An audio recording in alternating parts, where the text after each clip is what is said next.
It was a Tuesday morning, September 30th. Bright sunlight filled our bedroom, and I remember feeling good, rested. My daughter Stella was 17 days old, and that morning I was determined to get her to nurse for at least 5 minutes. The sooner she got the hang of it, the sooner we would be able to take her home from the hospital.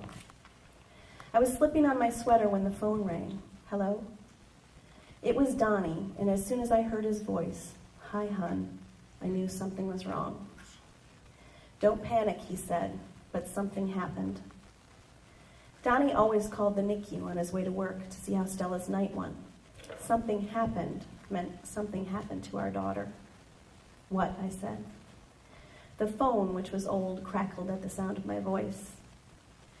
The IV line in her arm, it slipped out of her vein. There's fluid in her shoulder. Fluid in her shoulder.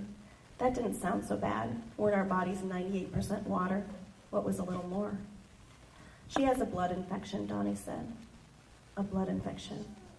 I stared at the phone cord, a coil of plastic in my palm. "Kate." "Yes," I said. "Did you hear me?" The pale curtains fluttered into our bedroom like sails. I squeezed the tangled nest of plastic in my fist. "I heard you," I said, sitting down on the edge of our bed, feeling the pull of the tiny pieces of tape that still clung to my C-section incision. Now I understood why the nurses never said things like, "Your baby is going to be fine." They said, always cautiously, that she was having a good day. They knew. They always knew that someday we might not be so lucky. I tried to take a deep breath, but I couldn't get enough air. I could feel my lungs, my chest, a tingling in my breasts, my milk letting down. "She's on antibiotics already," Donnie said. He sounded far away. "Go."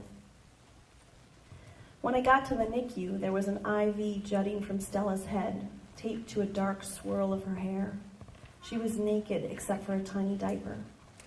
Her arms were flung to the sides, her eyes closed, her skin mottled, her body slack.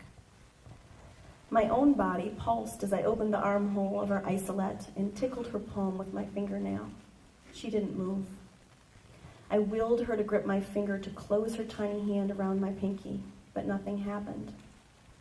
Her chest, narrow as a pop can, rose and fell, rose and fell. There was an ache in my chest, and I realized suddenly that that was how it felt to have my heart break.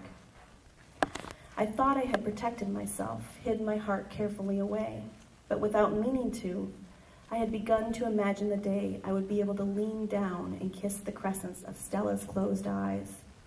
I began to imagine the day we would take her home. I had fallen in love with my daughter. Suddenly there was an alarm, a flashing light above Stella's bed. I looked at the monitor to see her oxygen and heart rate plummeting, then to Stella, her chest unmoving. She wasn't breathing.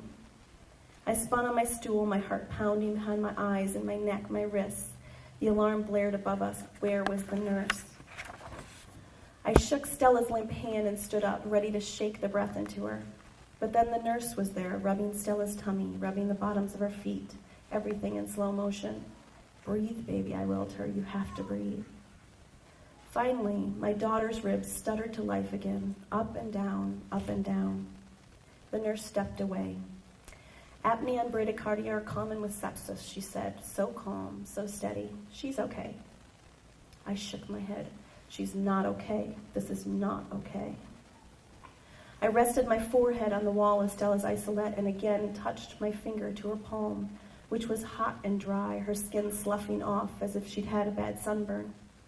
"Oh, Stella," I whispered, "if we were home, I would take you in my arms, and I would slather you with lotion. I would be so careful." I wondered if I would ever be able to do that. That day I sat on a stool next to my daughter's bedside, tear-filled eyes shifting between her tiny chest and the monitor, back and forth. I watched her breathe and then not breathe, over and over again. Each time she stopped breathing, I did as well. "Breathe, damn it," I whispered. "You cannot leave me. I love you, okay? I love you." I would like to say that realizing that I loved my daughter is what cured her of sepsis, that my love was that powerful, but it wouldn't be true. It was the huge amounts of antibiotics injected into the IV in her skull that eliminated her blood infection. But realizing that I loved her did something else. It helped me be more present in the NICU. It forced me not to take any moment with her for granted. And now, almost a decade later, I hug her close every chance I get, and I let that love fill me up and spill out over both of us.